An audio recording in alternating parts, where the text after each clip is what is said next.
Paulin de Menton, j'ai créé le site voiturelibre.com qui est un service de location de voitures entre particuliers. Et j'avais commencé par un premier projet qui s'appelait Kivaou, un projet de covoiturage. Je voulais essayer de réinventer l'autostop avec les téléphones portables pour pouvoir se faire prendre en autostop. J'ai pas mal tâtonné avant d'avoir une idée de voiture libre qui m'est venue en fait de voisins qui partageaient leur voiture de façon spontanée avec une simple feuille Excel. Et je me suis dit, ça c'est vraiment une bonne idée. Toutes ces voitures qui dorment au bord des rues sans servir forcément très souvent. Et ça c'est une voiture qui dort. Et chez Voiture Libre, les voitures qui dorment, on n'en veut pas. On veut les transformer en voitures qui rendent service pour les uns et qui rapportent de l'argent pour les autres. Et donc voilà, c'est comme ça qu'a commencé voiturelibre.com. Ma vision de l'entrepreneur, c'est quelqu'un qui a ressenti un problème et qui a une envie très très forte de le résoudre et qui va transformer cette envie en une véritable obsession de résoudre un problème et de le résoudre bien.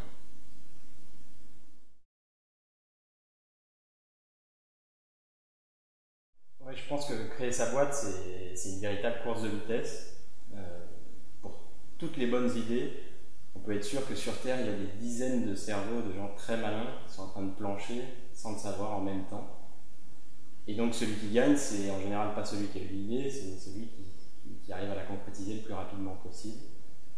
Et la conclusion, c'est qu'il faut gérer de façon extrêmement affûtée ses priorités. Quand je me suis lancé dans Voiture Libre, il y avait un entrepreneur qui m'avait dit dès le début, c'est simple, si tu veux réussir, refuse tous les partenariats. Moi, ça m'avait un peu interloqué, et même s'il faut peut-être le prendre au second degré, je pense que c'est quelque chose qui est vrai. C'est-à-dire qu'il faut être capable de rester dans l'ombre, de vouloir servir sa petite communauté d'utilisateurs au début, et quand ça commence à marcher, on a toujours des opportunités de faire des partenariats avec des grosses boîtes prestigieuses, de parler dans des tonnes de conférences, d'échanger avec énormément de monde dans le secteur des startups. Et il faut savoir, je trouve majoritairement, rester à la maison, faire son boulot, satisfaire ses utilisateurs et penser essentiellement à ça. Et c'est vrai évidemment aussi dans ce qui est la construction du produit. Je pense que n'importe quel développeur de services web a à peu près 500 idées notées sur un calepin. Idées de produits, de fonctionnalités à sortir, de communication. Alors déjà, peut-être un premier conseil, c'est qu'il ne faut pas toutes les noter parce que justement, les bonnes idées, elles reviennent forcément au-dessus du panier. Et la façon d'ordonner ces priorités, c'est la façon d'ordonner les améliorations du produit, les nouvelles fonctionnalités est absolument cruciale. C'est-à-dire qu'un ou deux chantiers trop longs, trop ambitieux, ça peut tuer un produit. C'est souvent le temps qu'il faut aux concurrents pour être doublé, pour nous doubler. Par exemple, avec Voiture Libre, il y avait vraiment un énorme doute au début sur est-ce que les gens vont être prêts à louer leur propre voiture à des inconnus. Et donc, j'avais très envie de faire directement un site avec l'assurance incluse, le paiement électronique, en gros, construire un vrai eBay de la location de voiture. Et en fait, en me raisonnant, j'ai fait quelque chose d'archi simple qui permettait tout simplement à des gens de dire j'ai une voiture, voilà mon numéro de téléphone et mon adresse email, contactez-moi. C'est-à-dire qu'on n'encadrait rien, on a fait quelque chose de très simple, on a réussi à le sortir en 2 mois et ça permettait de tester le marché, l'intérêt des gens. Et au début, il n'y avait pas vraiment plus de besoin. Et ensuite, on a construit sur ce socle énormément de nouvelles fonctionnalités et aujourd'hui, on a un service de tiers de confiance avec le paiement en ligne, etc. Et ça a été absolument crucial, notamment par rapport à nos concurrents, de commencer simple, d'aller toujours vers ce que les utilisateurs demandent le plus et d'arriver à se passer de fonctionnalités fantastiques qu'on a envie de vendre aux journalistes.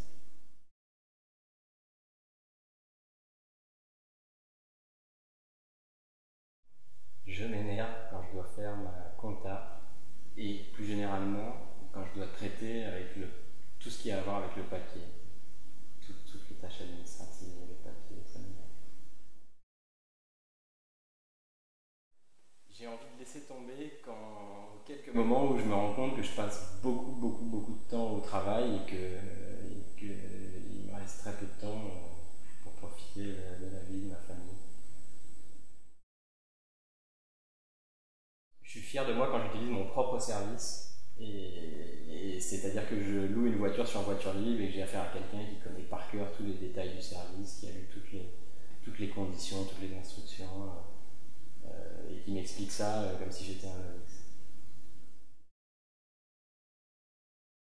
Je me suis planté quand, au début de Voiture Libre, en fait, je suis resté seul sur le projet pendant assez longtemps. J'étais assez isolé, je voyais assez peu de monde et il y a absolument besoin d'avoir des contacts, de pouvoir parler à des gens quand on n'a pas en tout cas la chance de partir directement à deux ou trois dans un projet.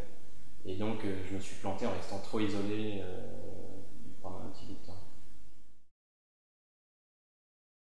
Je suis confiant quand je parle du principe, c'est-à-dire de la location de voitures entre particuliers à des gens qui connaissent rien à l'internet et que je vois que tout le monde réagit de façon très épidermique, qu'il y a des gens qui s'emballent tout de suite pour le projet et d'autres qui détestent ça.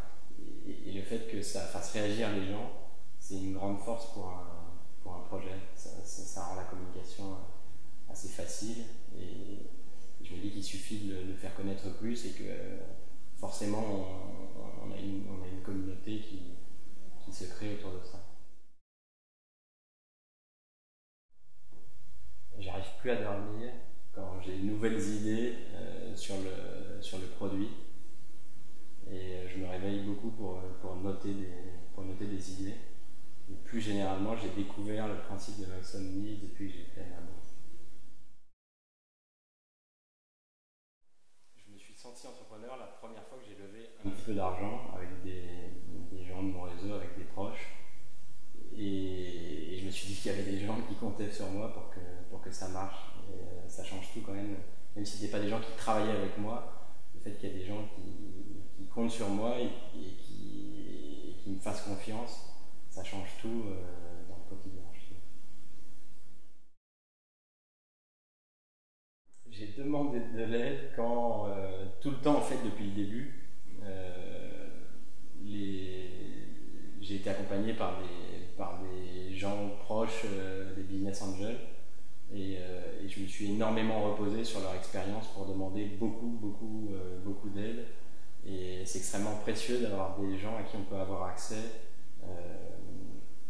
même vraiment pour des détails du quotidien. Et je pense qu'il faut avoir des gens à qui on peut formuler les problèmes en permanence et qui n'ont pas le nez dans le guidon comme on l'a quand on crée sa boîte.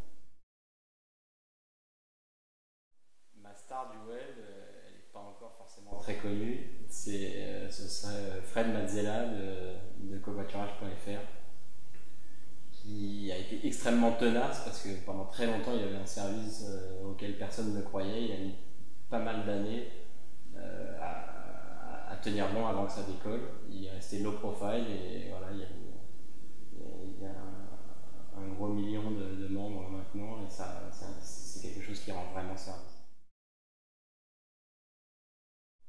Je suis heureux quand notre designer nous livre une nouvelle page, même si c'est une page très basique comme un nouveau formulaire, de découvrir le résultat du jus de cerveau où on se casse la tête pour savoir exactement quel champ il faut mettre à quel endroit, comment il faut organiser la page, et de découvrir en version designée avec les couleurs, les ombres, etc.